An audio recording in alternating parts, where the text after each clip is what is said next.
Hi guys, tonight we will step into the crumbling heart of Berlin in 1945, where one German general reflects on the final days of the war.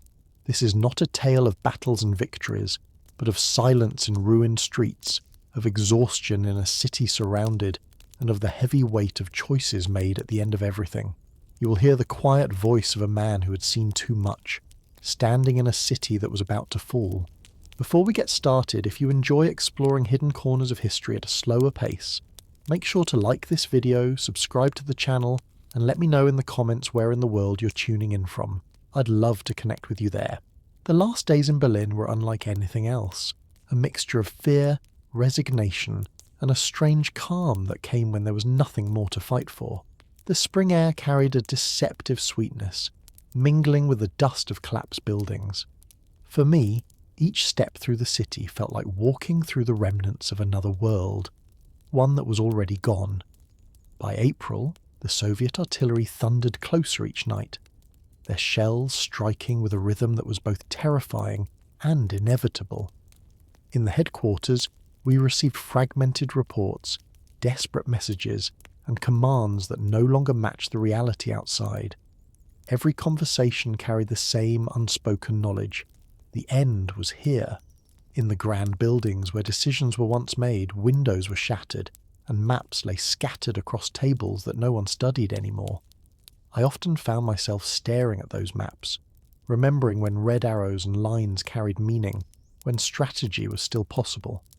Now, the city itself was the battlefield, and we were merely figures caught inside it. The soldiers I saw on the streets were shadows of what they once were.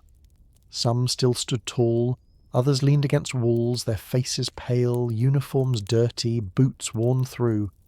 They were too young, too tired, or too broken to fight on, yet still they remained, as if waiting for a moment that would never come. Civilians crowded the basements and shelters, moving like ghosts through the wreckage when they dared to surface. Their eyes followed me whenever I passed, not with anger, but with a weary emptiness that I could not bear to meet. At night, the city grew strangely quiet between bombardments. The fires that raged after each strike painted the sky in flickering shades of red and orange. In those moments of stillness, I could hear my own breathing, the echo of footsteps in the corridors, and sometimes faint music from a distant radio that someone still clung to. It was surreal, as if life tried to remind us it still existed, even in the ruins. I often thought about the men who had once trusted my orders, about the battles fought far from here, and about the decisions that had led us all to this corner of history. The burden of command was no longer about planning for victory, but about carrying the weight of responsibility in defeat. I wondered what judgment the future would pass on us, on me. The nights were long, sleepless, filled with reports of Soviet advances, yet my thoughts drifted often to simpler images. The sound of my children laughing long ago, the quiet of a summer morning before the world had changed. In those memories, I found a fleeting comfort, even as the city outside crumbled. Each day felt stretched, as if time itself had slowed to watch Berlin's final hours unfold. When the artillery fire began again, shaking the ground beneath my feet, I knew that soon the last defence would break, and with it, everything we had once believed unshakable.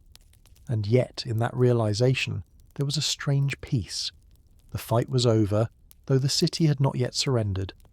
For a general in Berlin, the last days were not about orders, but about silence, memory, and the inevitability of what was to come.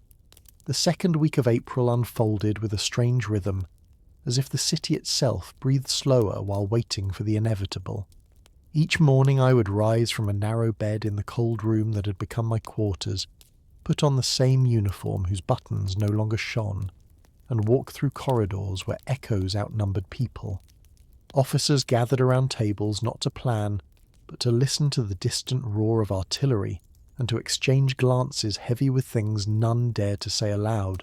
Reports arrived constantly, describing Soviet divisions pushing through the suburbs, but even those words felt hollow, as if the language of war had lost its strength. Maps hung on the walls like old paintings, their lines meaningless against the thunder outside. In one corner of the headquarters, A clerk still typed on a machine, his fingers hitting the keys with steady rhythm, as if clinging to the illusion that order could still be recorded. I admired him, though I knew those pages would vanish into the dust of history unread and forgotten. When I walked outside, the air smelled of both spring and smoke, an unsettling combination that left a bitterness in the throat. Cherry blossoms still clung to some branches, their soft petals scattered across streets blackened with soot. The contrast was unbearable, as though nature mocked our ruin by carrying on as if nothing had changed. I remember pausing under one tree staring at the petals drifting down, and for a moment I almost forgot the war. Then the sound of a shell exploding in the distance tore the illusion apart, and I walked on. Civilians moved quietly, heads down, baskets half empty, searching for food where none could be found. I passed a woman carrying a child, her arm trembling under the weight, and I wondered what hope she still carried in her heart. The soldiers I encountered seemed older than their years, their eyes hollow, their voices low. Some still spoke bravely of holding out, others simply nodded without words. When night fell, the shelters filled with whispers, prayers, and the muffled sobs of those who feared the dawn. I often found myself staring at the ceiling of my room, listening to the steady pounding of artillery like the slow beat of a distant drum. The city was becoming smaller with every hour, shrinking under the pressure of advancing forces. Yet time seemed to stretch, as though each second was reluctant to pass, holding us in a limbo where the past was already gone and the future had not yet arrived. I tried to write letters, though I no longer knew if they would ever reach their destination. Words felt useless, but I wrote anyway, because silence felt heavier. I wrote of memories, of small moments of beauty, of a life that once was, because writing was the only way to remind myself that such things had truly existed. Some nights I walked to the highest floor of the building and looked out over the ruined city. Fires glowed in the distance, and smoke curled like grey rivers through the air.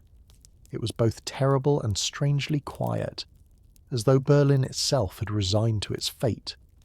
In that stillness, I understood that we were no longer fighting for victory, but simply witnessing an ending. And in that realization, the city became both grave and cradle, a place where history would close one chapter and open another. By the middle of April, the city felt like a vast hollow shell, its streets lined with rubble and silence heavier than the ruins themselves. I walked each day through quarters where buildings stood like broken teeth, their facades torn open to reveal rooms that once held ordinary lives, tables overturned, photographs blackened by fire, curtains flapping in the wind where no windows remained. The destruction carried a strange intimacy, as if the walls themselves whispered the last stories of those who had lived within them. Each step echoed against the stones, and even in daylight Berlin seemed veiled in a twilight of its own. The civilians I passed were gaunt and slow, moving with the resignation of people who had stopped believing in tomorrow. They carried water in small tins, gathered scraps of coal, or searched the ruins for food that would not be found. Their eyes no longer held fear. Instead, they reflected only exhaustion, a quiet surrender to the weight of reality. When they looked at me, there was no anger, only the empty question of how long this would continue. The soldiers at checkpoints appeared equally worn, leaning on rifles with cracked boots and hollow stares. Many were no older than boys who should have been far from war, yet here they stood, their faces smeared with soot, their hands trembling not from courage but from cold and hunger. Some greeted me out of habit, saluting with motions too weak to finish, while others simply nodded in silence. I wanted to speak to them, to offer words that might matter, but there were no words left that could ease the truth. At night, the bombardment grew relentless, shells falling with a rhythm that shook the earth and rattled the walls until dust cascaded from the ceilings. The fires that followed lit up the horizon, and sometimes whole streets seemed swallowed by an orange glow that refused to fade. From my quarters, I often listened to the low rumble, a sound that became almost like breathing, steady and unavoidable, reminding us that the circle was closing tighter each hour. In the headquarters, meetings continued, but they were no longer about plans for defence. Instead, we exchanged fragments of news, tried to estimate how long the city might endure, and avoided speaking the word surrender, though it hovered over every thought. The maps were now relics, their symbols meaningless in a world that had collapsed beyond calculation. I remember staring at one map where a red circle marked the city centre, and I realised it was no longer a plan of operations but simply a record of where we were trapped. I thought often about the past, about campaigns fought on distant fields, about orders I had given with confidence and purpose. Those memories now felt like dreams, belonging to another man in another life. Here, surrounded by ruins, I was no longer a commander but a witness, standing in a city that was breathing its last. Some nights I dreamed of silence, of a countryside far away, where fields stretched green and unbroken, where the sound of war had never reached. But each morning I woke to the dull grey light over Berlin, to the taste of smoke in the air, to the heavy certainty that the city's end was not only near, it was already unfolding around me. By the final days of April, the sound of the city had changed. It was no longer the deep roar of distant bombardments alone, but the closer, sharper crack of rifles, the sudden bursts of machine gun fire, and the echo of collapsing walls as fighting crept into the very heart of Berlin. Each street had become its own battlefield, each corner a place of uncertainty. I walked once through Wilhelmstrasse and saw soldiers moving from doorway to doorway like shadows, their uniforms torn, their movements cautious but weary. The air was thick with dust, and every breath carried the metallic taste of smoke. Civilians rarely appeared above ground now, and those who did moved quickly, carrying bundles tied together with whatever cloth they could find, as if the city might vanish behind them the moment they turned away. Their silence was the most haunting part, a silence that spoke louder than any words could. In the headquarters, the atmosphere grew heavier with each passing day. Officers still gathered, but the conversations had shifted. It was no longer about where to send divisions or how to hold a line. It was about survival, about the practical question of how many days remained before the circle closed entirely. Reports arrived saying Soviet tanks were within streets we once thought untouchable, their advance pressing in from every direction. Even those who had once spoken defiantly now lowered their voices, as if afraid the walls themselves might carry their doubts. At night, the bombardment seemed endless, the sky glowing red with fire, and I often lay awake listening not just to the explosions but to the faint cries carried on the wind. Sometimes, in those moments of quiet between strikes, I could hear the sound of footsteps in the corridors, hurried yet uncertain, as if no one wanted to be the last to deliver bad news. I spent long hours at my desk staring at papers I could not bring myself to read. My thoughts returned again and again to the men who had followed orders across years and fields, men who had believed in words I'd spoken with certainty. Now certainty was gone, and all that remained was the bitter knowledge that they had been led to this final stand in a city already lost. One evening I stepped outside and looked up at the sky. The stars were faint through the haze, but still they shone. For a moment I thought of my family, of nights long ago when the world had seemed wide and full of promise. That memory cut more sharply than the sound of artillery. It reminded me that the life we once knew had ended long before the first shell struck Berlin. The city around me was more than stone and fire. It was the reflection of all we had built and all we had destroyed. And standing there, in the ruined street, I realized that history would remember these days not through our words or intentions, but through the silence of a city falling into darkness. The closer the front came, the more the city seemed to fold in on itself. Streets that had once carried the sound of traffic and laughter now carried only echoes of gunfire and the heavy tread of boots. I moved through quarters that felt deserted even when figures were there, for people no longer spoke unless absolutely necessary. When I passed soldiers at barricades, they glanced up with weary eyes, some still clutching rifles while others simply leaned against broken walls, their expressions hollow. Many of them were little more than boys, trembling in uniforms too large for their shoulders. They smoked quickly rolled cigarettes, their hands shaking not only from nerves but from hunger and exhaustion. To see them standing there against the tide of what was coming made the silence even heavier. Inside the command rooms, the atmosphere shifted between forced determination and quiet despair. Orders were given, but even those delivering them seemed to know they were echoes of another time when orders carried weight. The maps spread across the tables had been reduced to markers of survival, circles closing tighter each day. The officers spoke more of hours than of days, and though no one admitted it, the unspoken understanding was that the end had already arrived. Only the final act was waiting to be played. I remember sitting at my desk one evening, pen in hand, trying to write, not reports or orders, but words to my family. My sentences trailed off again and again, as if language itself no longer wished to cooperate. What could I write that mattered? That I had thought of them each night as the city shook? That memories of their voices lingered longer than the sound of gunfire? I left the pages unfinished, aware they would likely never leave Berlin. Outside, the city burned in sections, orange glows lighting up the night as though dawn came and went several times before morning truly arrived.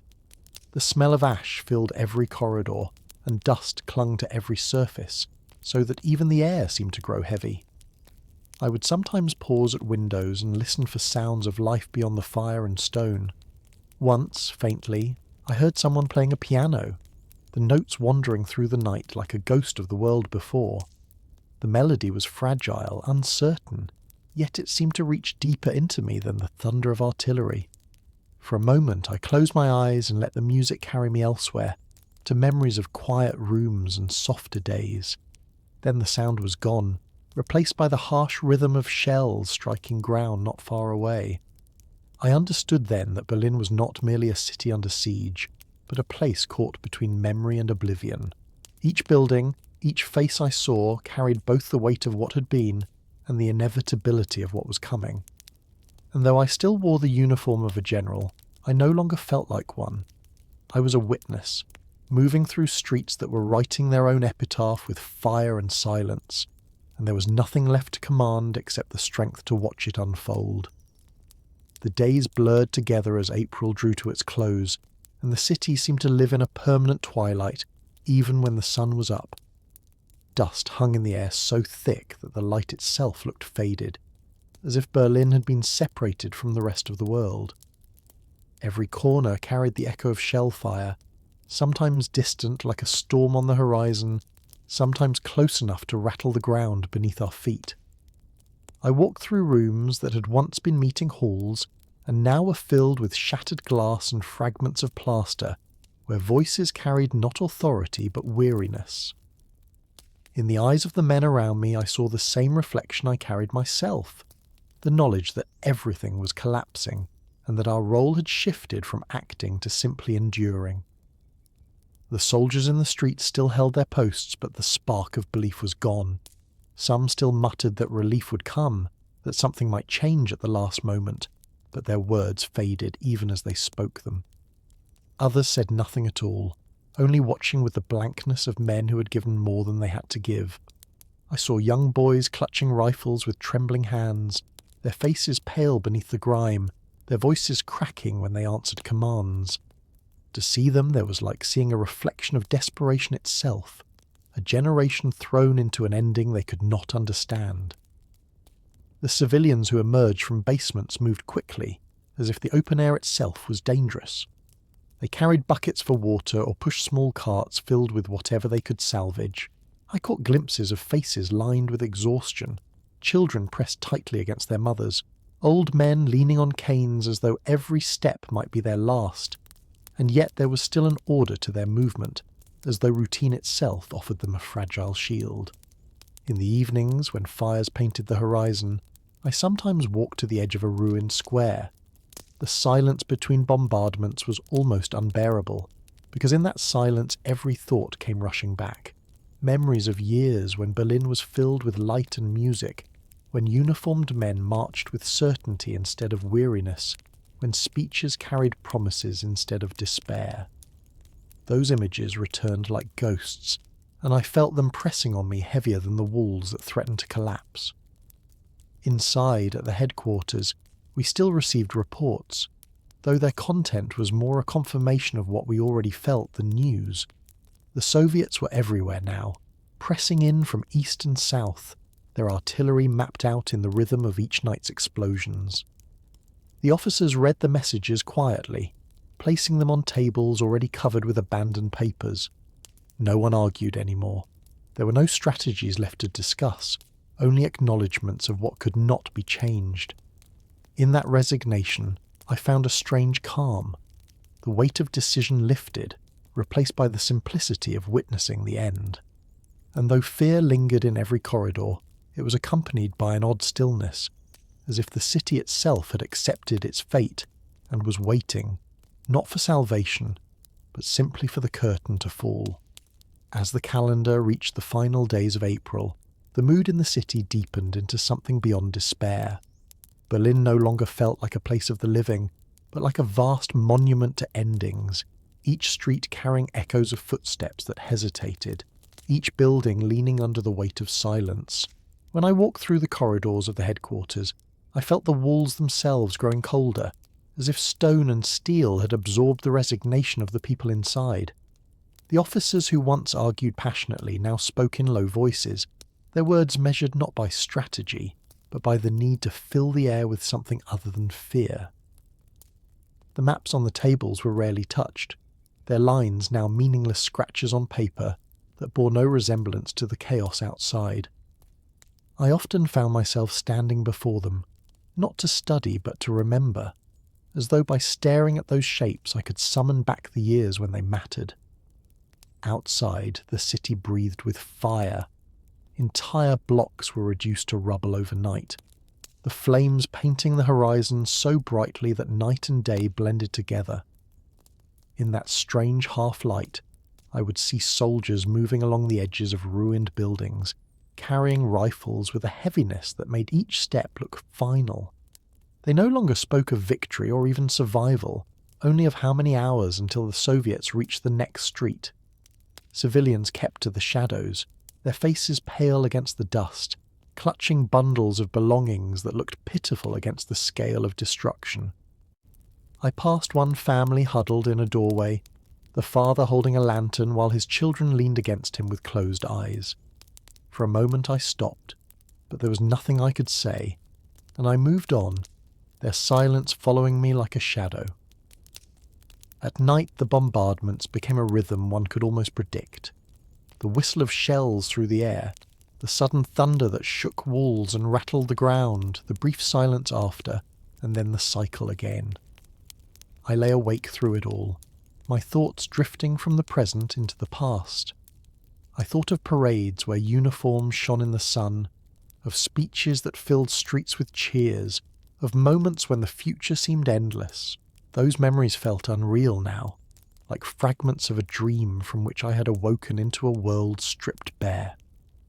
One evening I went to the roof of the building and looked out over Berlin. The fires burned like rivers of light, their glow reaching even to the clouds. In that vision I felt both horror and an odd beauty, as though the city was writing its final chapter not in words but in flames. I realized then that what we were witnessing was not only defeat but transformation, the end of one world and the beginning of another we could not yet see. The thought brought neither comfort nor fear, only a stillness, as if my own role was to stand as witness until the last page turned. The last days of April carried with them a strange sense of suspension, as though time itself had grown weary and slowed its steps to match the broken rhythm of the city. The sound of artillery never truly ceased, yet there were moments when it softened, and in those brief silences Berlin seemed to hold its breath. I walked through streets that were little more than corridors of rubble, where twisted beams and shattered bricks turned every corner into a labyrinth. Windows gaped open like empty eyes, curtains fluttering over voids that no longer sheltered families. The ground was littered with fragments of everyday life, shoes without owners, scorched pages of books, a child's toy half buried in dust. Each detail struck me more deeply than the roar of distant guns, for they were reminders that what was ending was not only a war but a way of life. Soldiers still moved among the ruins, though their steps lacked urgency. They carried weapons, yet the weight of those rifles seemed symbolic more than practical. Their uniforms hung loose on thin bodies, their eyes avoiding mine, as if each man carried his own silent confession. I stopped once to speak with a young officer guarding a barricade. His voice was calm, almost gentle, and he told me he had not slept in 3 nights. He did not ask for orders, only whether I thought it would be over soon. I could not answer him, and he nodded as though he expected none. The civilians who emerged did so with caution, searching for water or food, their faces gaunt but strangely composed. I passed a woman carrying a basket with nothing inside, her gaze fixed on the ground, each step deliberate, as though walking itself had become an act of defiance. In the shelters I heard quiet singing at times, voices rising softly in the dark, not with joy but with a need to remind themselves they were still alive. Inside the headquarters, the atmosphere was heavy with unspoken truths. Reports came in hourly, but they no longer brought clarity. The Soviets were closing from every direction, and each message simply confirmed what our ears and eyes already knew. The officers spoke less now, and when they did, it was not about strategy, but about memories, about towns they had left behind, about families they might never see again. In those rare moments, the war seemed to vanish, and what remained were men clinging to fragments of humanity in the ruins of command. At night I sat at my desk, the candlelight flickering across papers I did not read.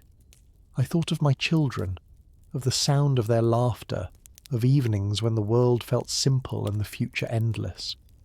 Those memories returned with painful clarity, as if the collapse of the city had unlocked them. Outside, the bombardment continued, shaking the windows, but inside I let my thoughts drift toward the past.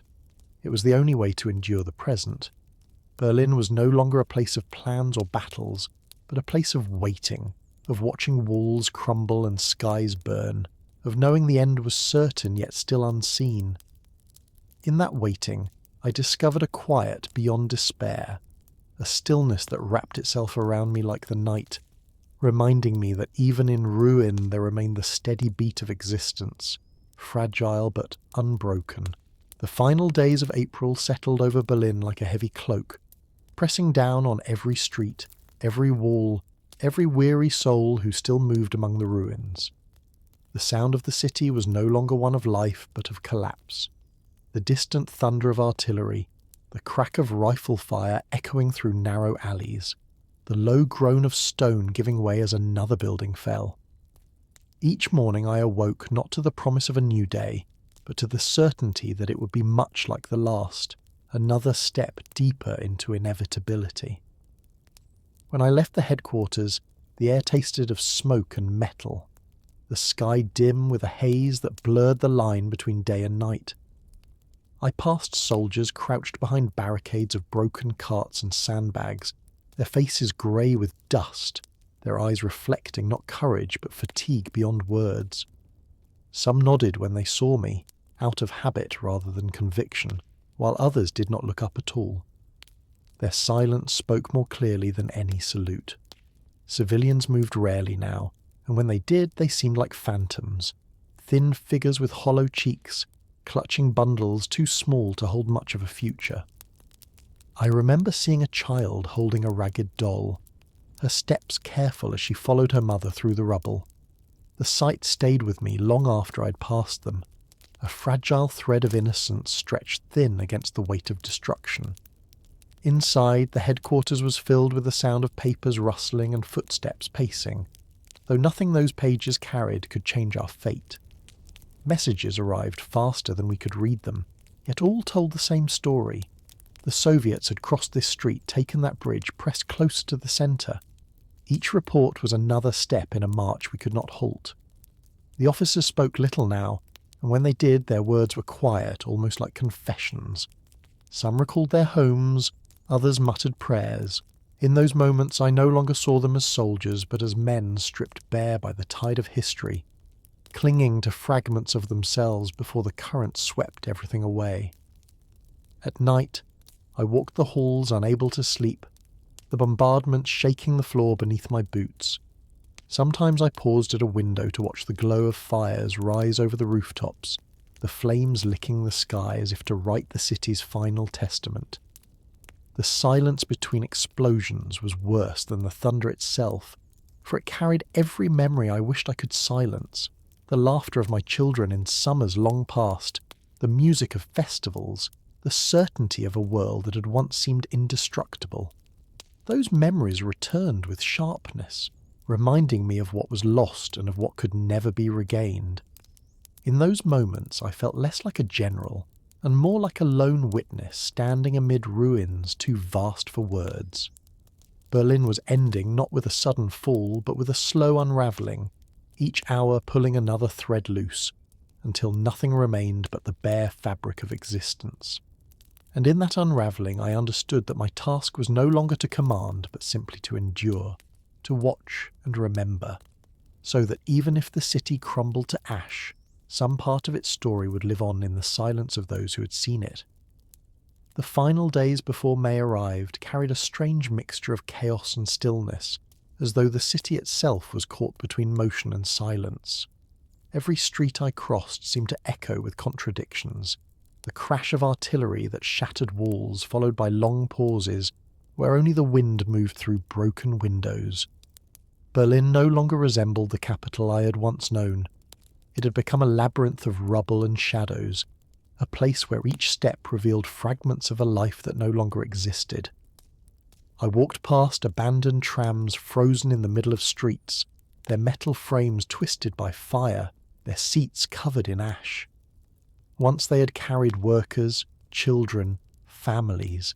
Now they stood as monuments to absence, reminders of how quickly the familiar could vanish.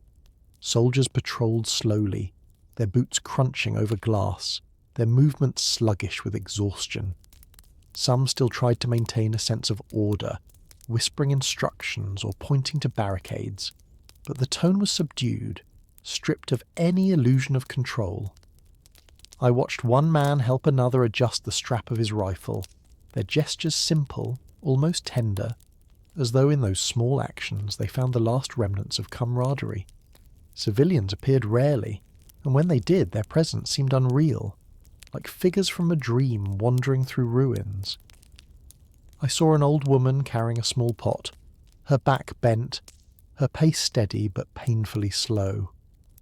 She stopped once to rest against a wall, closing her eyes as if gathering strength not just for her body but for her spirit. I felt an urge to speak, to offer something, but the distance between us was greater than meters. It was the gulf created by all that had been lost. Inside the headquarters, the atmosphere grew heavier each day. Reports continued to arrive, but they were little more than reminders of what our senses already told us. The circle around the city was complete, and we lived within its tightening grip.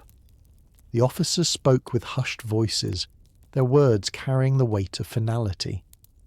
I overheard fragments of conversations about families, about childhood towns, about memories that surfaced like lanterns in the darkness.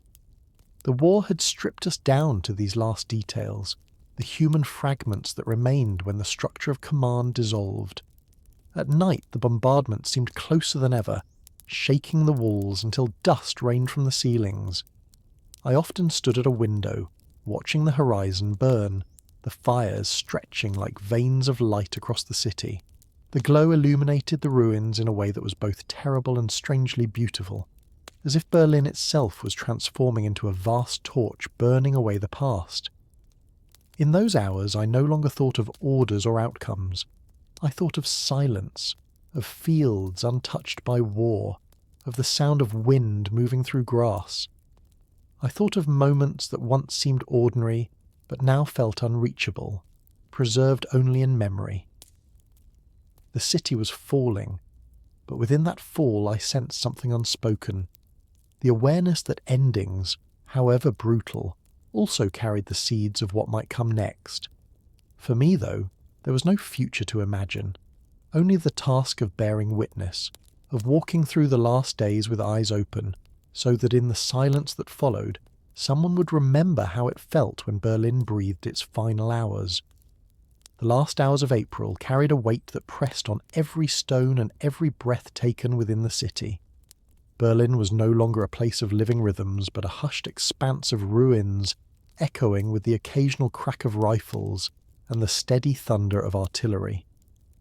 I walked through streets that felt like corridors of memory, each shattered wall revealing fragments of lives interrupted, a painting still hanging crooked on a scorched wall, a table covered in dust, a chair toppled beside it. These remnants spoke louder than words, for they told of what had once been ordinary and was now lost forever. Soldiers moved in small groups, their uniforms ragged, their steps slow. Their conversations were brief and subdued, often ending with silence rather than resolution. I saw a young man leaning against a wall, his rifle across his lap, his eyes closed as if asleep, though I knew sleep had long abandoned most of us. Civilians remained hidden in basements, but sometimes I glimpsed them in the shadows, carrying buckets for water, their faces pale and distant. They no longer looked to us for protection. They had accepted that nothing could shield them from what was coming. Inside the headquarters, the reports came faster, each one confirming the shrinking of the city's last defences. The Soviets pressed in from every direction, their artillery relentless. The officers gathered, but their voices carried no authority now, only a kind of weary ritual. We spoke less of tactics and more of endurance, not of victory, but of how long the city might remain standing.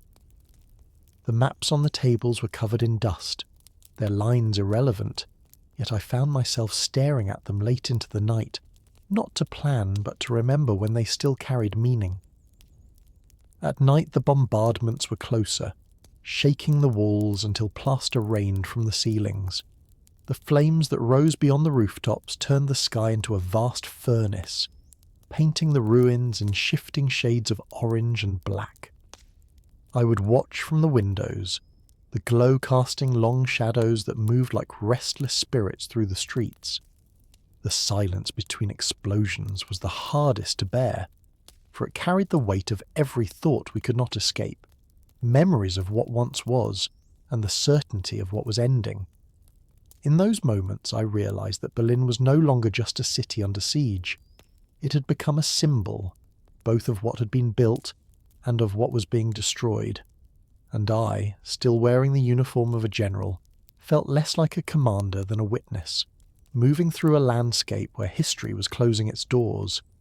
The last day of April unfolded with a strange clarity, as if the city itself understood that the end had truly arrived. The sky was grey with smoke, the streets lined with rubble that no one bothered to clear anymore, and the sound of artillery was so constant that silence itself had become a memory. When I stepped outside the headquarters that morning, I felt the air heavy with dust, carrying both the smell of fire and the faint sweetness of spring blossoms that still clung to broken trees. That contrast struck me harder than any explosion. Beauty still existed, fragile and stubborn, even in the ruins. Soldiers were scattered across intersections, their rifles resting loosely in their hands. They looked at me with tired eyes that asked questions none of us could answer. Some were no more than boys who should have been in school, their faces smeared with soot, their bodies trembling not from fear but from exhaustion. Civilians appeared only in fleeting glimpses, an old man dragging a cart with scraps of wood, a woman holding her child close while hurrying across an exposed street, a group of children huddled together in silence. None of them spoke, for words had lost meaning. Inside the headquarters, the atmosphere was hushed, voices muted as though we were already inside a tomb. Reports lay scattered across tables, each one carrying the same truth.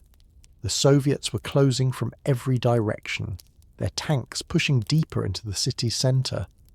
Officers no longer discussed plans, they exchanged glances that carried resignation, and sometimes a memory would slip into conversation, a story of home, a mention of family. Those small fragments of humanity seemed more real than any map or message. As evening came, the bombardment grew fiercer, shells falling so close that the ground shook continuously. Fires spread unchecked, and from the windows I saw entire blocks glowing red against the night sky. The flames flickered like torches, not of triumph, but of farewell, as though the city itself was burning its last words into the darkness. I sat at my desk with a candle, trying once again to write a letter. The words came slowly, not of battles or orders, but of memories, the laughter of my children, the warmth of summer mornings, the sound of a piano drifting through an open window years ago. I wrote because it was the only way to remind myself that such things had truly existed. When the shelling paused for a moment, I heard faint singing from somewhere below, voices soft and fragile, yet carrying through the silence. It was not a song of hope, but of remembrance, of holding on to what little remained of life.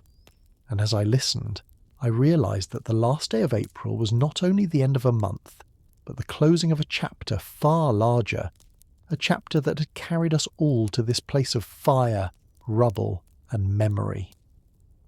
The 1st of May arrived with no celebration, only the relentless sound of bombardment and the grey sky thick with smoke.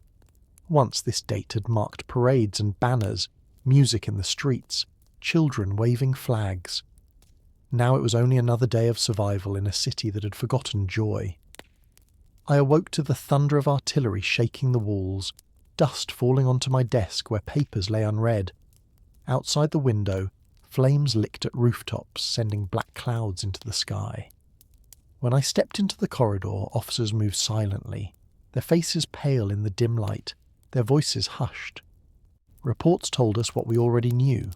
The Soviets were in the heart of the city, their tanks rumbling through streets where only ruins remained. Maps were abandoned, their lines no longer worth tracing. Soldiers came and went, their movements weary, their boots dragging across the stone floors. They no longer asked questions, no longer sought reassurance. Their silence was more eloquent than words. When I walked through the streets later that day, I saw barricades half collapsed, men crouched behind them without conviction, their eyes distant. The civilians I encountered were shadows, figures wrapped in coats despite the warmer air, moving quickly between ruins with buckets or sacks that held little more than scraps. I passed a man sitting on the curb, his hands covering his face, his shoulders trembling silently. I did not stop because I had no words to give. Each block seemed to carry its own mourning, as if the city itself wept through the cracks in its walls. At night the sky glowed with fire, brighter than the moon, the streets lit by destruction. I stood at a window and listened to the cries of the city mingling with the steady drum of artillery. The silence between blasts was short but heavy, pressing down like a weight on my chest. I thought then of my family, of evenings long ago when the sound outside was laughter, not thunder. I thought of quiet dinners, of children running through gardens, of a world that had vanished as if it had never been real. Those memories were both a comfort and a torment, reminding me of what had once been and of what could never return.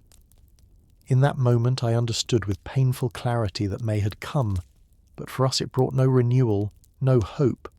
It was the month of endings, and its first day was written not with music and banners but with fire and silence. The first days of May brought with them not only the tightening of the encirclement, but also a sense that time itself had begun to dissolve. Hours blended together into a haze of smoke and fire, and the city no longer marked the passage of day and night. When I stepped outside, the sky was always the same dim red from burning buildings, the air always thick with ash.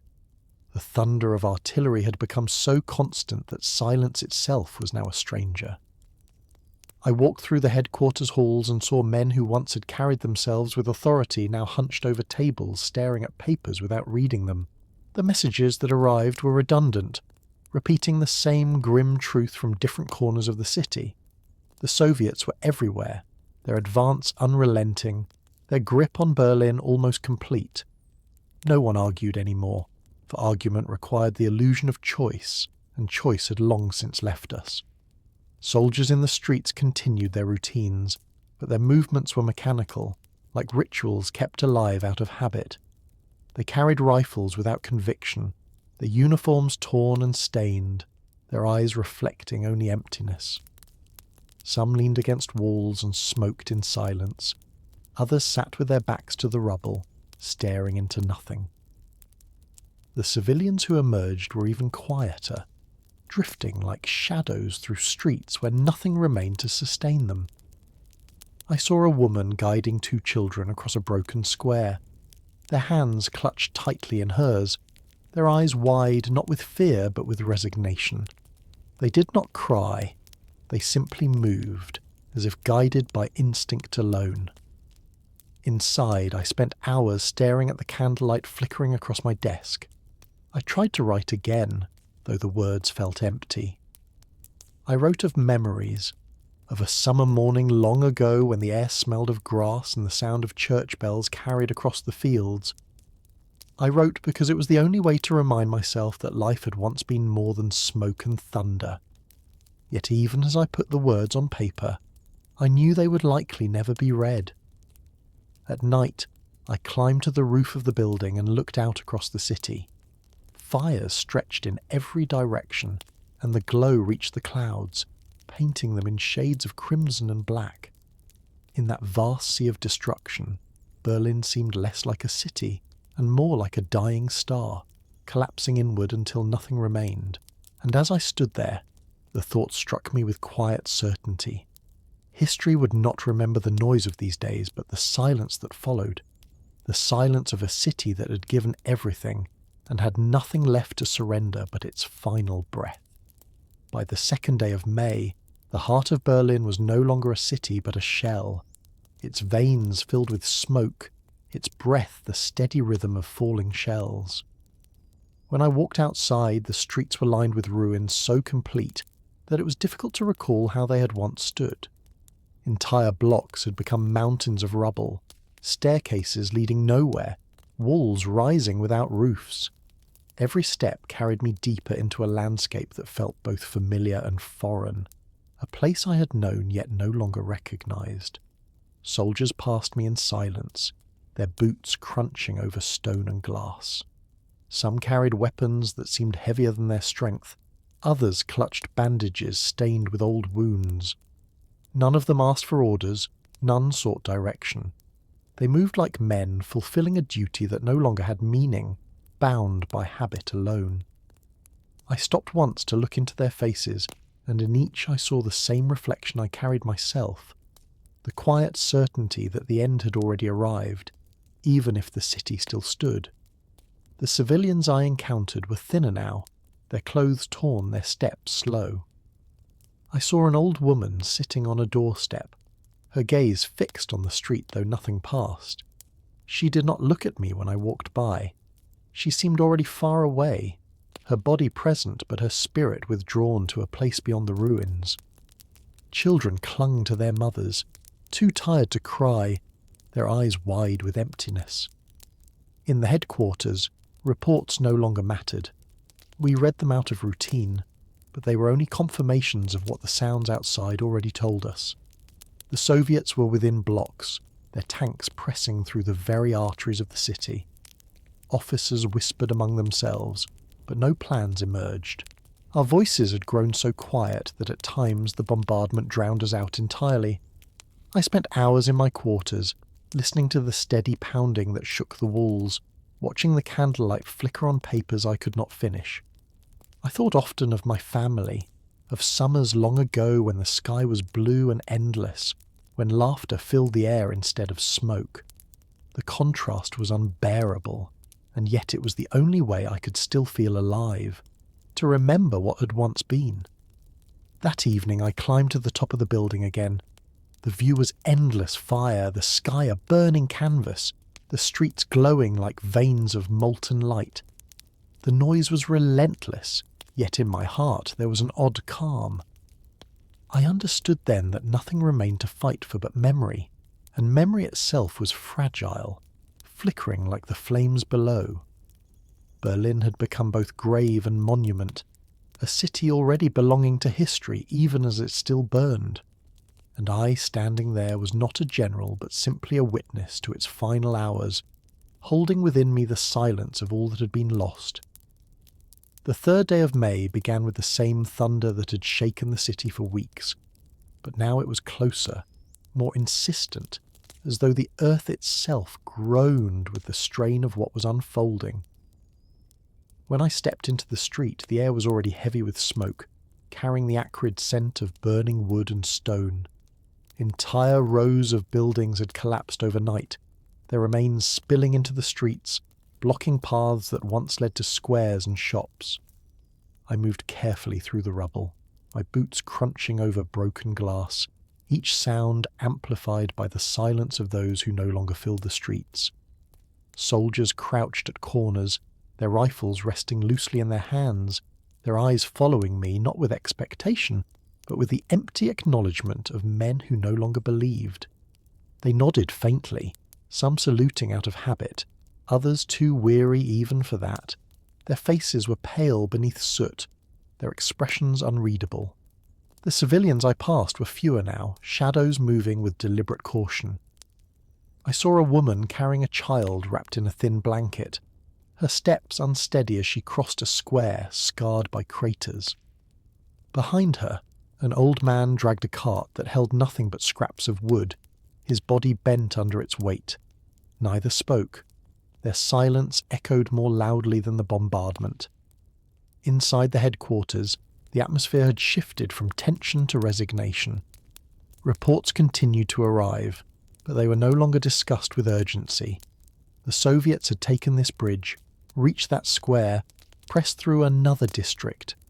Each message was like a clock striking another hour, reminding us of time running out. The officer spoke softly, often drifting into stories of home, of families left behind, of memories that seemed brighter because they stood in such stark contrast to the ruins outside. In the evenings I sat alone in my quarters, the candlelight flickering on walls streaked with dust. I tried to write, but the words came slowly, heavy with hesitation. What could I say that would matter? That the city was ending? That memory itself was the only refuge left? Outside, the bombardments continued, the night sky painted with fire that stretched across the horizon. I stood at the window and watched the flames lick at rooftops, the smoke rising into the dark like a shroud. The silence between strikes was brief, but in those moments I heard the distant cry of voices, perhaps prayers, perhaps songs, carried by the wind. It was fragile, yet it reminded me that even in ruin, life still whispered. And as I listened, I understood that these were the last days not just of Berlin as a city, but of a world we had once believed unshakable. The 3rd of May was not merely another day of siege, it was a step deeper into the heart of an ending that no one could delay. The 4th of May dawned beneath a sky that no longer distinguished between day and night, for the smoke had woven a permanent veil across the horizon. Fires smouldered in every direction, some burning brightly, others reduced to glowing embers that still released their choking haze. When I walked through the streets, I felt as though I moved inside a dream, one where the familiar had been transformed into shapes too strange to name. Staircases rose into open air, doorframes stood without walls, and tramlines bent into twisted curves like abandoned skeletons. Soldiers gathered at corners, their movements slower now, their voices quiet. They no longer spoke of defending, only of holding until the next moment, until the next shell, until the next collapse. I saw one man adjusting the bandage on another's arm, his hands gentle despite the dirt that covered them. The wounded man smiled faintly, though there was no joy in it, only the recognition of kindness in the ruins. Civilians drifted like shadows, moving with a caution that seemed instinctive. A child clutched a tin cup as though it were treasure, following closely behind a woman whose shoulders sagged beneath the weight of exhaustion. They did not look at me when I passed, and I did not try to speak. There was nothing left to say.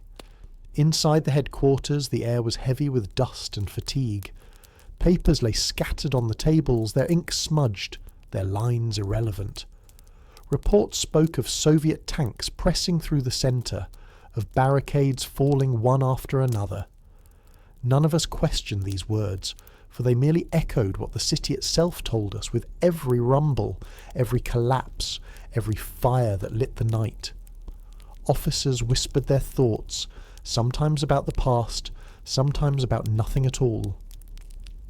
The silence between their words seemed louder than the thunder outside. I sat for hours at my desk, staring at a candle whose flame wavered with each tremor. I tried again to write, but the pen felt heavy in my hand.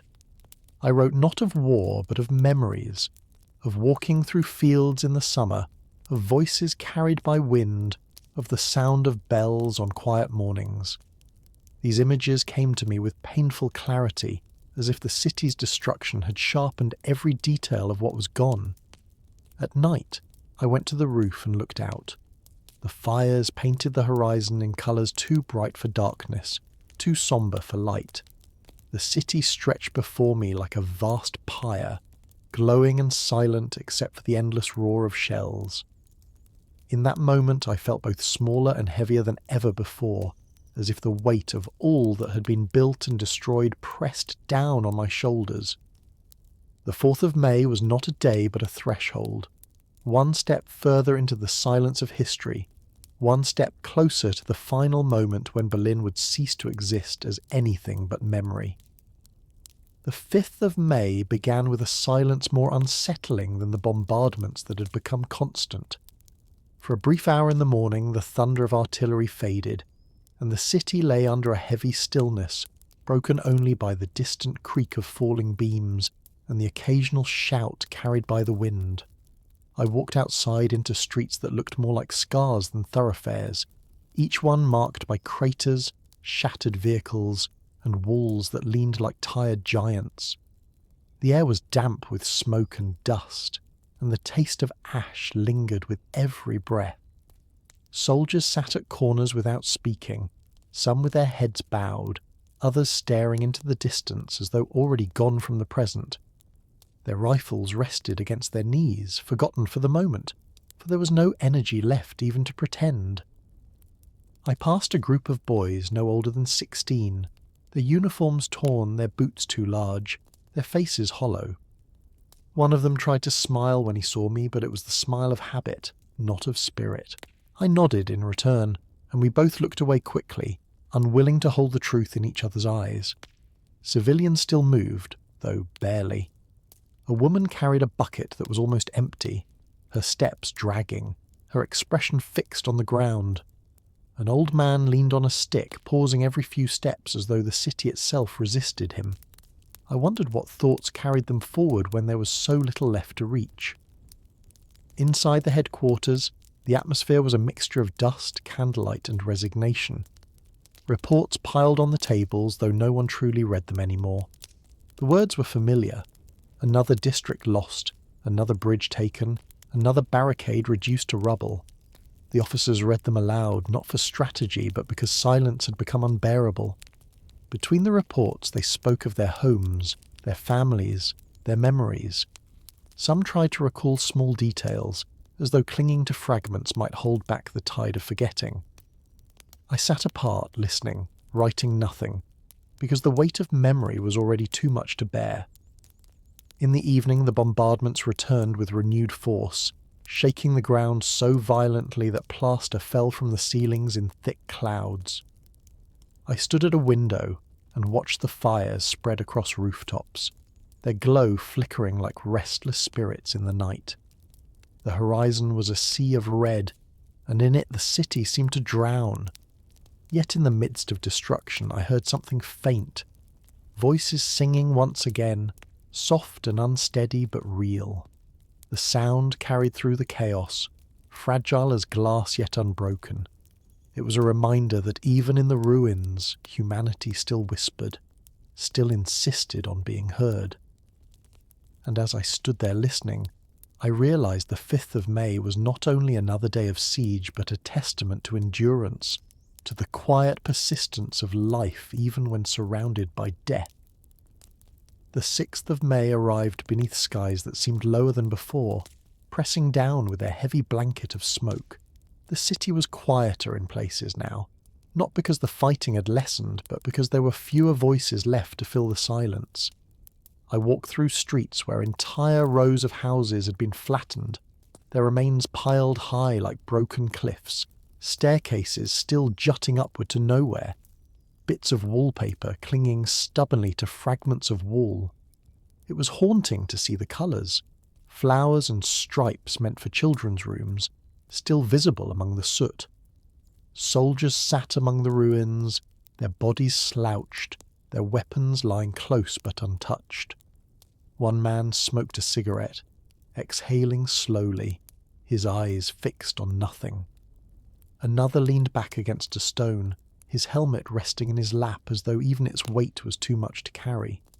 They nodded when I passed, but no words followed. Civilians appeared only in fleeting glimpses.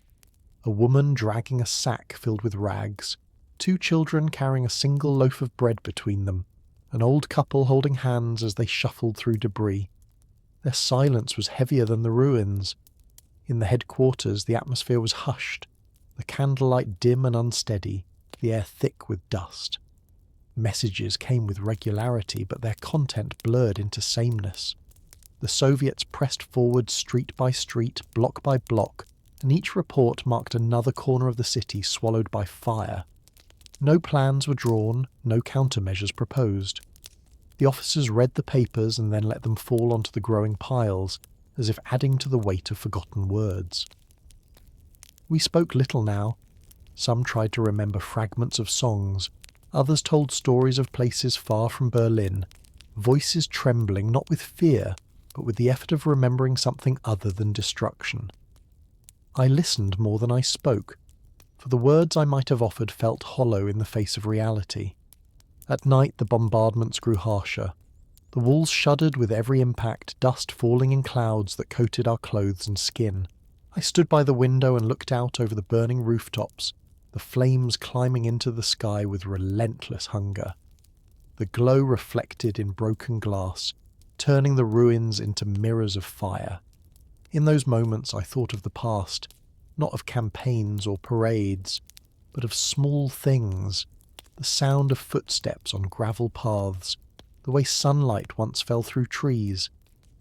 Memory became both refuge and torment, for it reminded me of what had been possible and of how far we had fallen. The 6th of May felt less like a day and more like a long breath held before release, the city waiting not for salvation but for closure, suspended between noise and silence, life and memory, as history closed in from every side. The 7th of May began beneath a sky that glowed faintly red even before the sun had risen, the reflection of fires that never went out.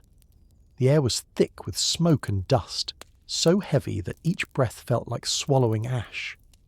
When I stepped into the street, I saw soldiers scattered along barricades that looked more symbolic than real, piles of bricks and timber meant to stop tanks that had already rolled past similar obstacles.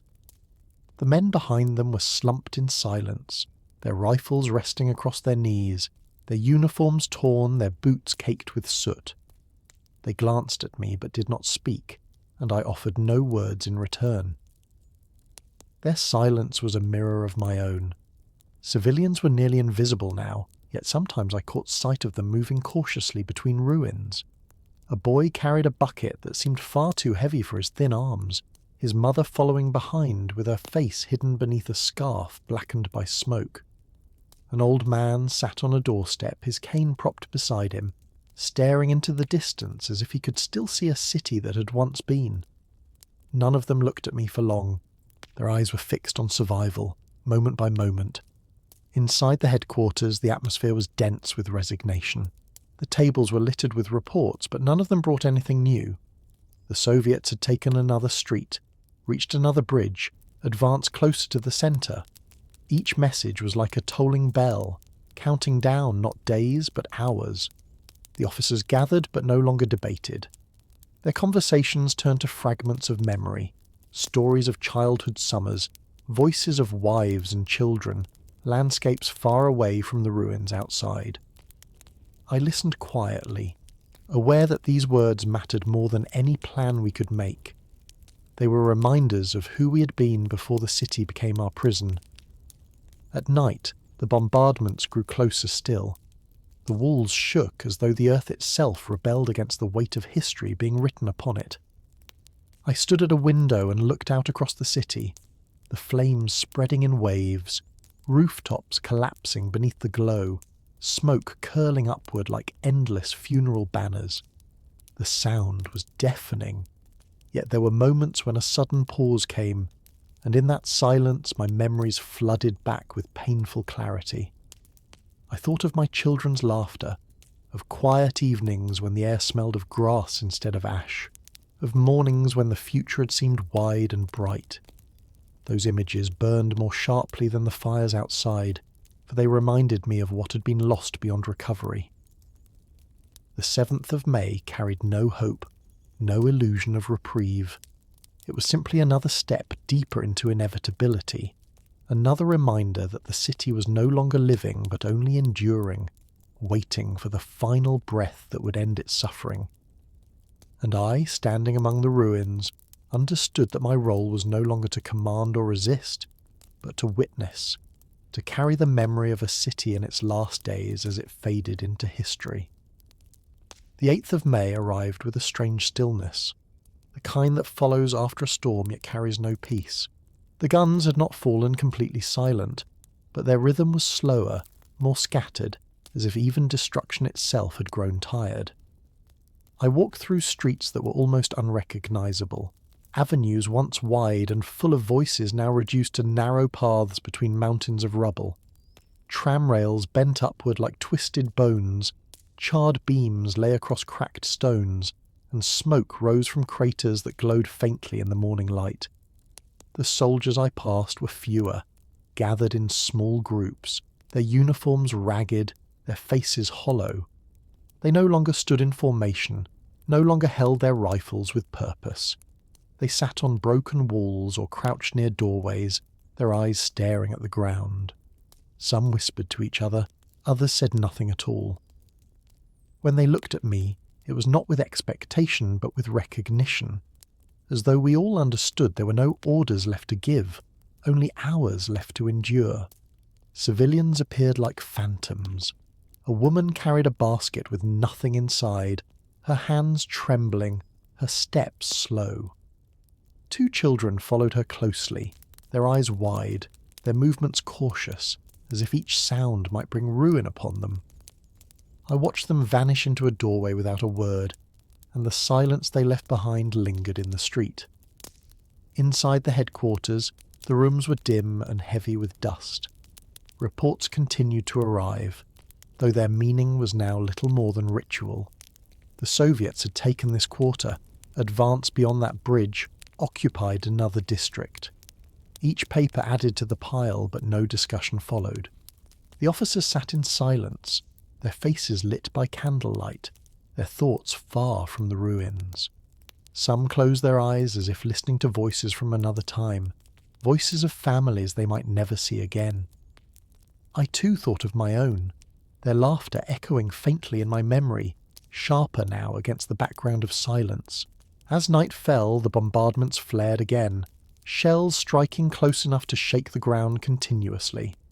From my window, I watched flames devour entire rows of houses, their roofs collapsing in cascades of sparks. The glow painted the sky in shades of red and orange, and in that light the city looked both alive and dying at once. The noise was relentless, but between strikes there were moments of deep quiet, and in those moments I felt the weight of history pressing down.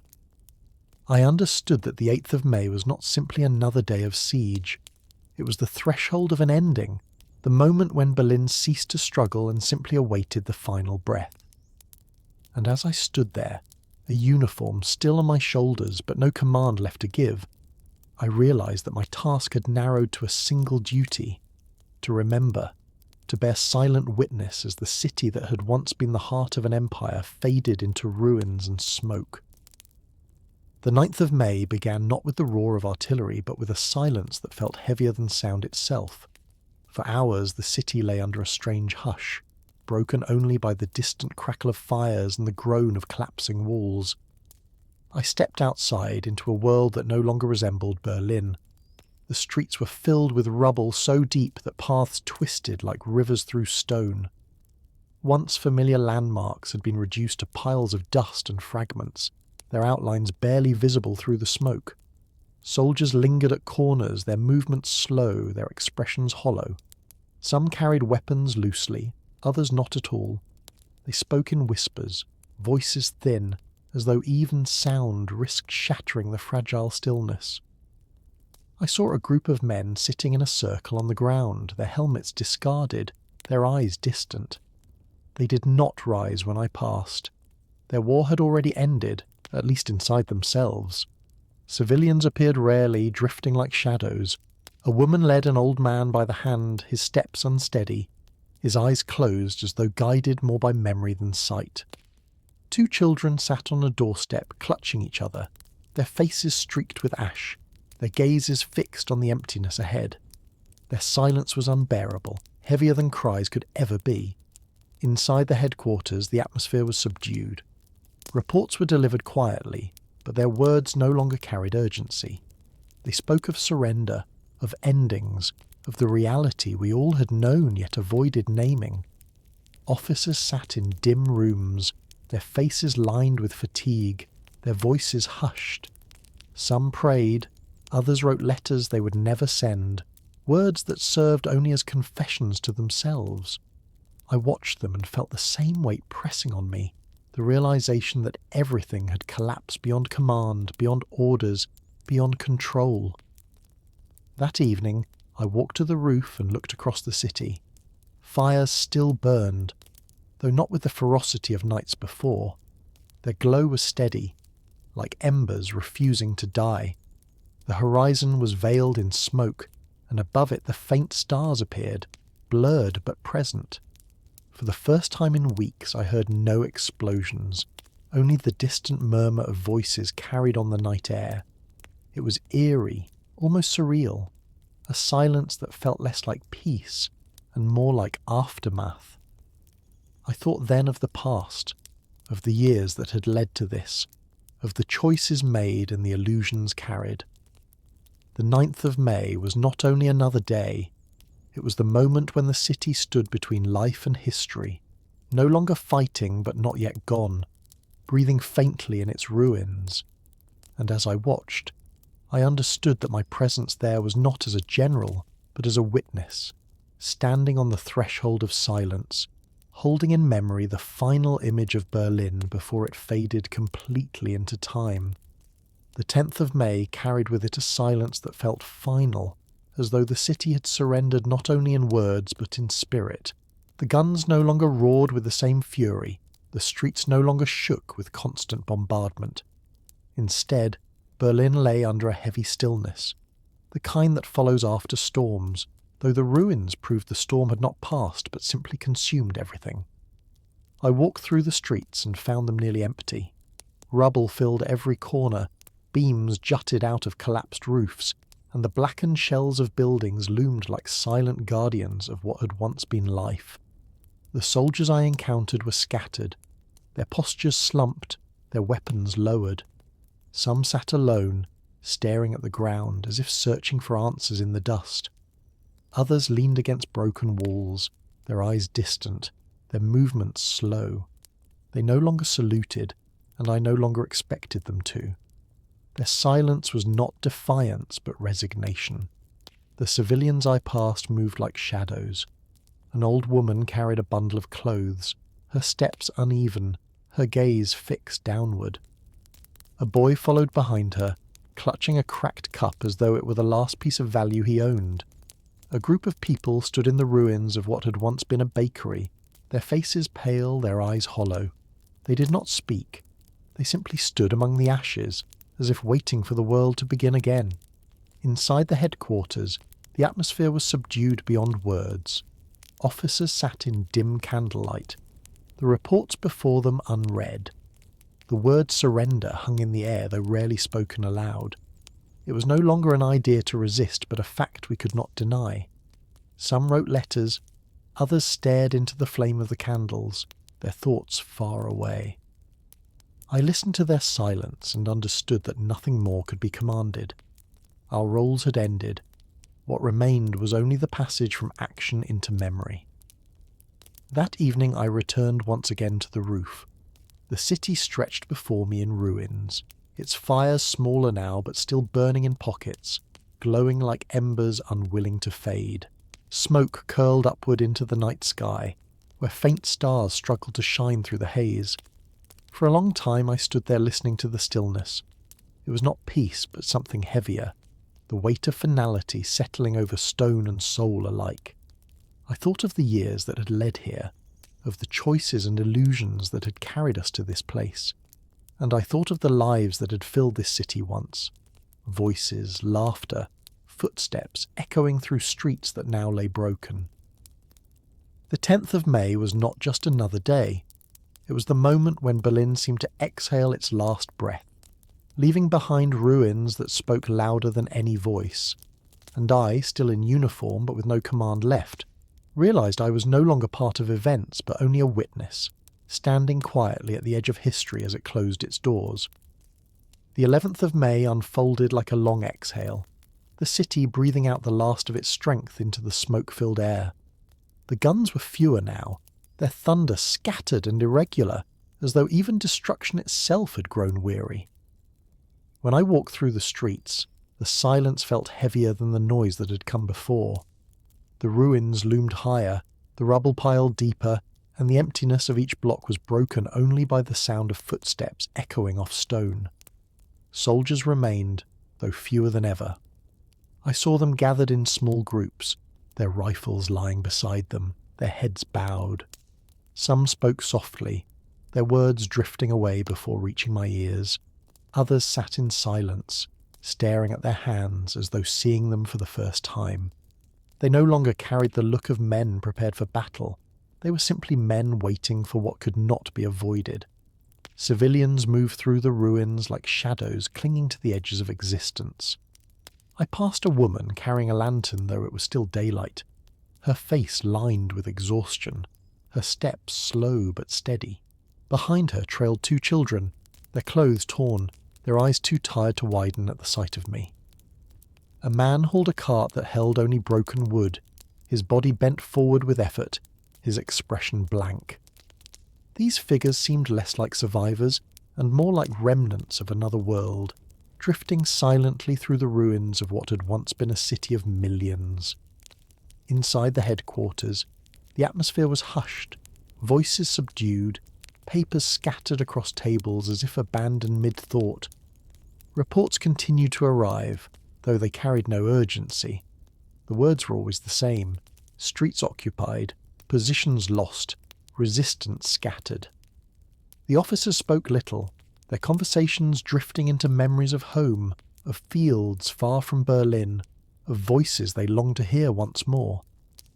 I listened in silence, for there was nothing left to add. We were no longer commanders. We were witnesses, our purpose reduced to enduring the passage of hours. That night I returned to the roof and looked out across the city. Fires still burned in patches, their glow steady, their smoke curling into the dark sky. Yet the silence was overwhelming, a silence that felt not like calm but like aftermath. I thought of how the city had once looked at night, filled with lights and music, voices carrying through open windows, laughter spilling into the streets. Now there was only fire and ruin, the echo of what had once been. The 11th of May carried no hope, no illusion, only the weight of finality pressing against every stone and every breath. And as I stood there, the uniform still on my shoulders but with no command left to give, I understood that Berlin had ceased to be a city and had become instead a memory written in ashen silence. The 12th of May settled over Berlin like a heavy shroud, wrapping the ruins in a silence that even the few remaining shells could not disturb. The streets I walked were no longer streets at all, but channels carved between mountains of stone, where walls leaned precariously and beams jutted upward like broken ribs. Every step stirred dust that clung to the air, carrying the scent of ash and dampness from fires long since extinguished.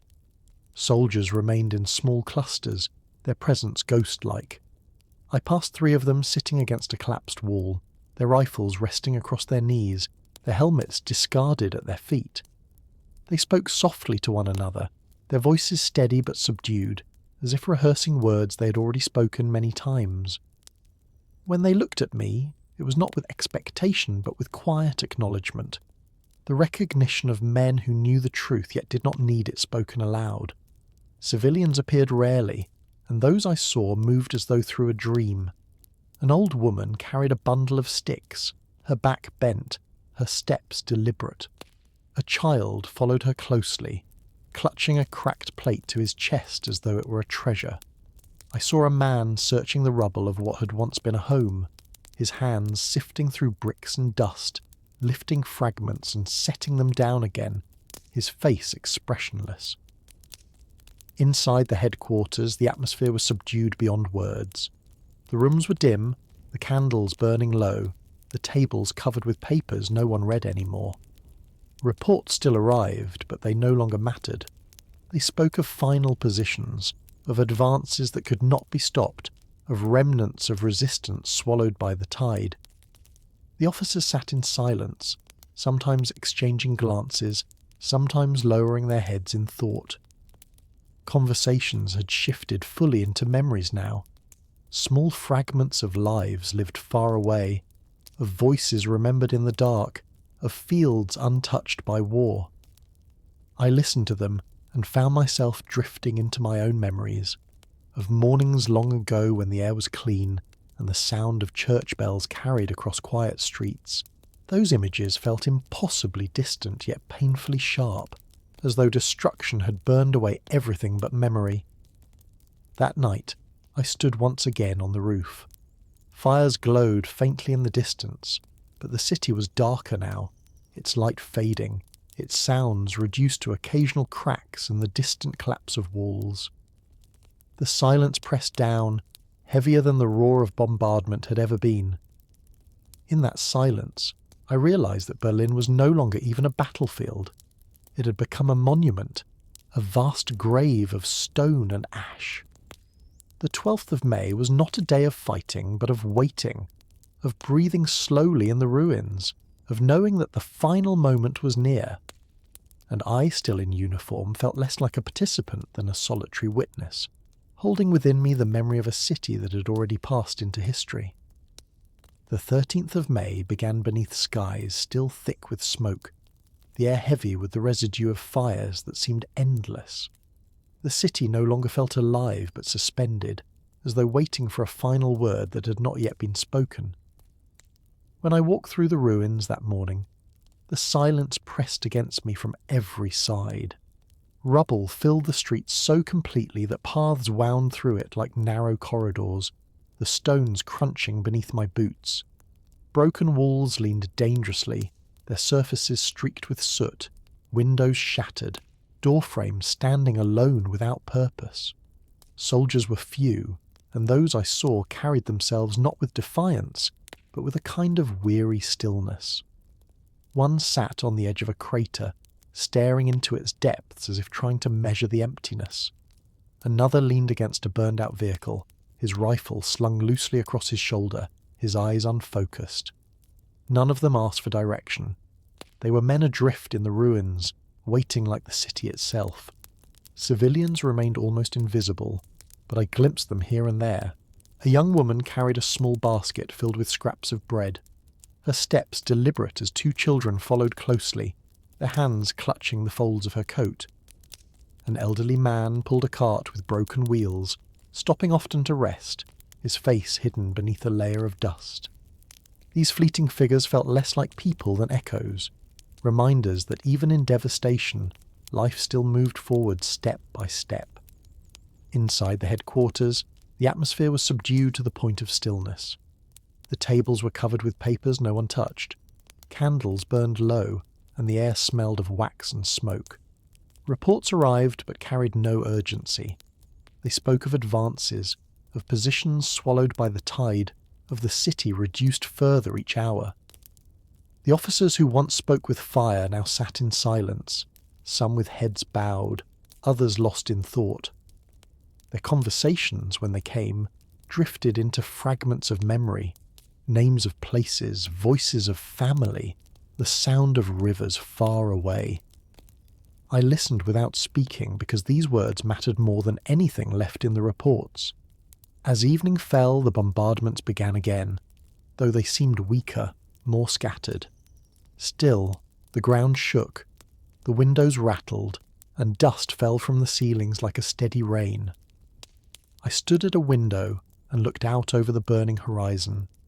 Fires glowed faintly, their smoke curling into the dark sky, and beyond them the faint stars flickered through the haze. For a moment I closed my eyes and let the stillness wash over me. It was not peace but resignation, the awareness that what we were witnessing was no longer battle but aftermath. The 13th of May was less a day than a shadow stretched across time, a reminder that Berlin had already passed from life into memory, and I, standing within its silence, carried the weight of that memory like a burden and a duty, knowing that even if the world forgot, I had seen the city breathe its last. The 14th of May arrived beneath a pale grey sky, though the smoke still veiled much of the light. The city no longer felt like a place of people, but of echoes, its streets filled with rubble and silence that pressed down heavier than artillery had ever done. I walked slowly through ruins that had once been familiar avenues, now transformed into corridors of stone and ash. Collapsed buildings leaned against one another like weary giants, their windows shattered, their interiors open to the world. Each step stirred the dust of what had once been homes, shops, schools. Soldiers were rare now, scattered in small groups or alone. I passed one man sitting on a step, his helmet resting beside him, his eyes vacant. Another leaned on his rifle as if it were the only thing keeping him upright. They no longer looked to me for orders. Their war was over in spirit, though their bodies remained. Civilians moved like shadows, silent, deliberate. A woman carried a small bundle wrapped in cloth, her child holding tightly to her hand. An old couple sat against a wall, their faces drawn, their gazes turned inward. They seemed less like survivors than remnants of a city already gone. Inside the headquarters, the air was heavy with resignation. Papers covered the tables, though no one read them. The reports repeated the same words. Positions lost, streets occupied, resistance scattered. The officers spoke rarely, and when they did, it was of memories. One described the fields of his home, another spoke softly of a daughter he had not seen in years. Their words floated through the room like fragments of another life. I listened, adding my own memories silently to the chorus. As night approached, the bombardments resumed. Though weaker than before, the ground trembled, the windows shook, and dust drifted down from the ceilings. I stood at a window and watched the horizon burn faintly. Fires glowed in patches, their smoke curling upward into the dark sky. The silence between explosions was long, heavy, and filled with the weight of endings. I thought of how Berlin had once looked at night, alive with music, laughter, and light. Now it was a shadow of itself, its final hours stretching thin. The 14th of May felt not like a day, but like a lingering breath, the city exhaling slowly, waiting for the moment when it would no longer breathe at all. And I, still standing within its ruins, understood that my presence had shifted fully from command to witness, from action to memory, carrying the last image of a city that had already slipped into history. The 15th of May dawned with a muted light that filtered weakly through the smoke, casting the ruins in shades of grey and red. Berlin no longer felt like a city but a vast graveyard, where every stone carried the memory of voices that had fallen silent. I walked along streets that were nothing more than narrow paths cut between mountains of debris. Collapsed trams lay on their sides like carcasses, twisted metal jutting into the air. Broken walls rose in jagged lines, door frames leading nowhere, staircases suspended without floors. Each fragment spoke of lives that once filled these spaces, now reduced to dust and silence. Soldiers were almost absent, their presence reduced to scattered figures who moved without urgency.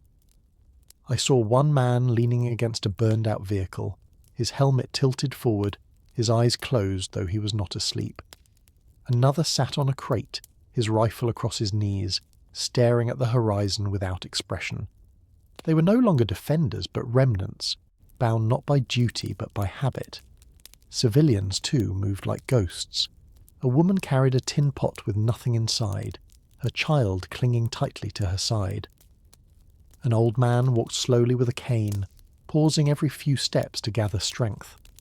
I passed a group of people huddled around a small fire made of broken wood, their faces illuminated faintly by the flickering glow.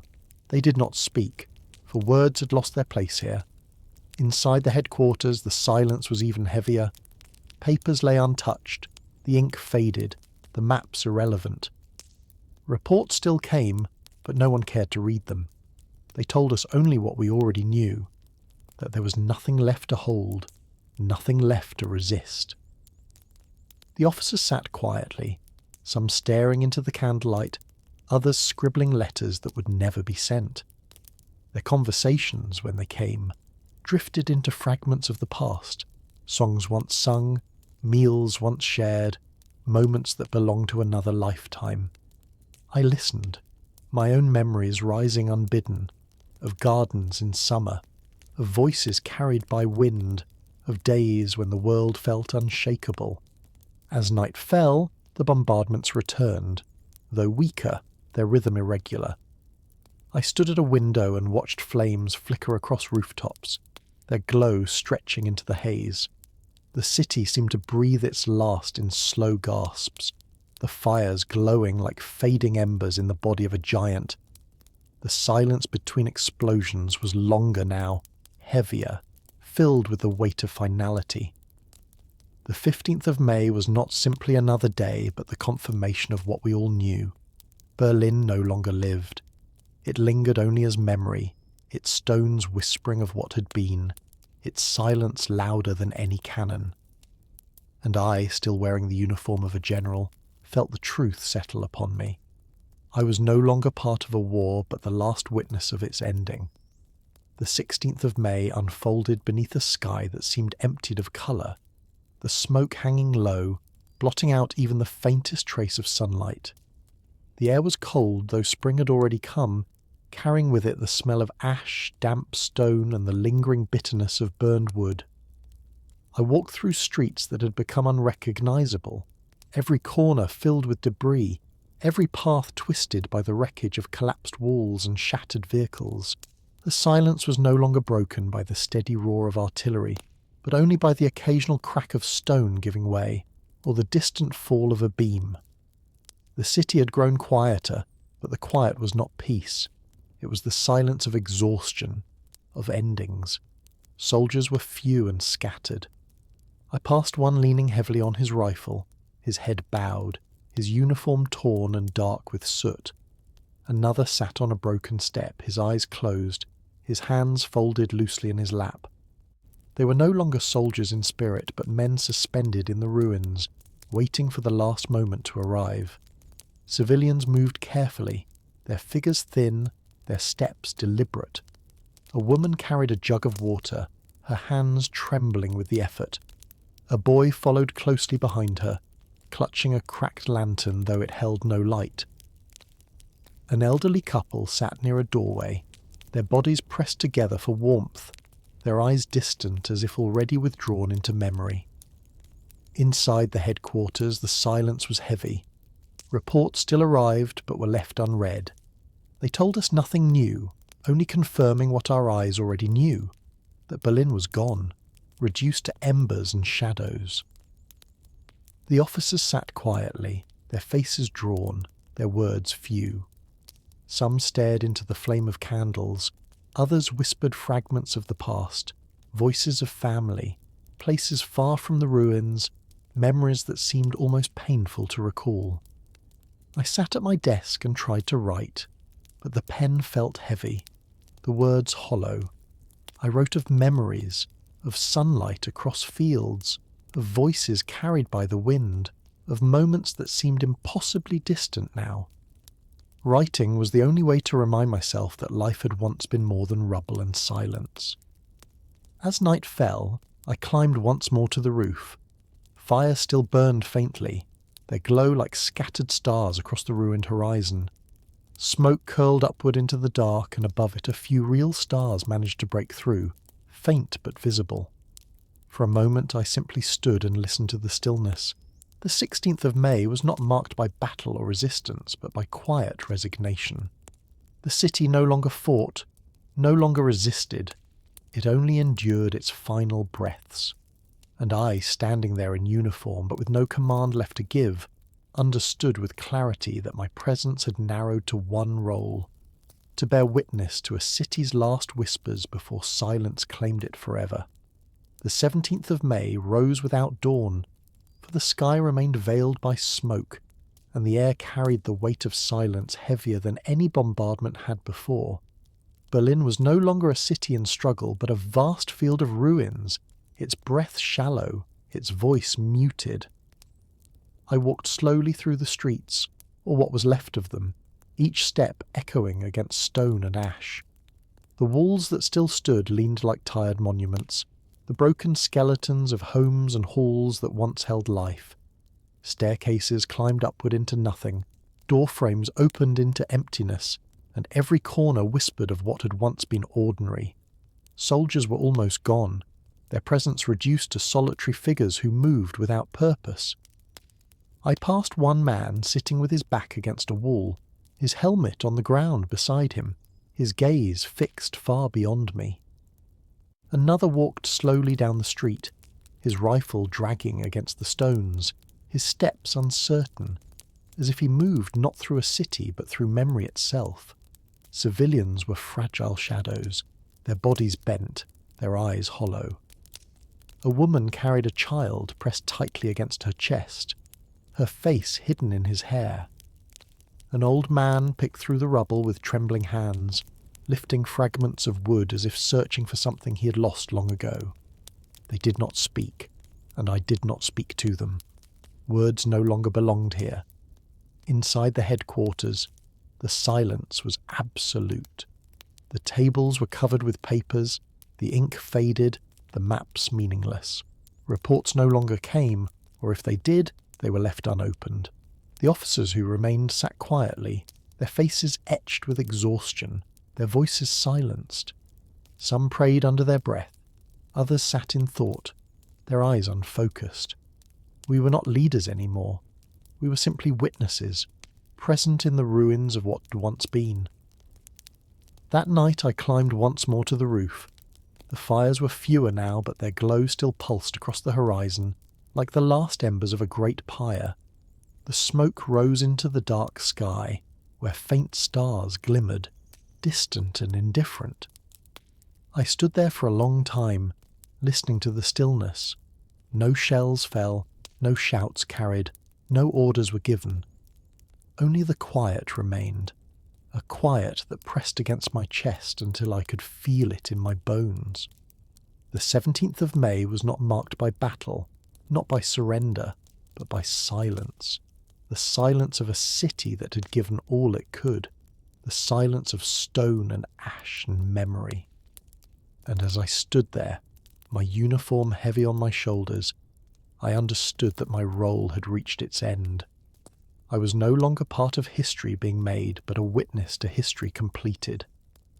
Berlin's last days had passed, and all that remained was the memory carried by those who had seen them,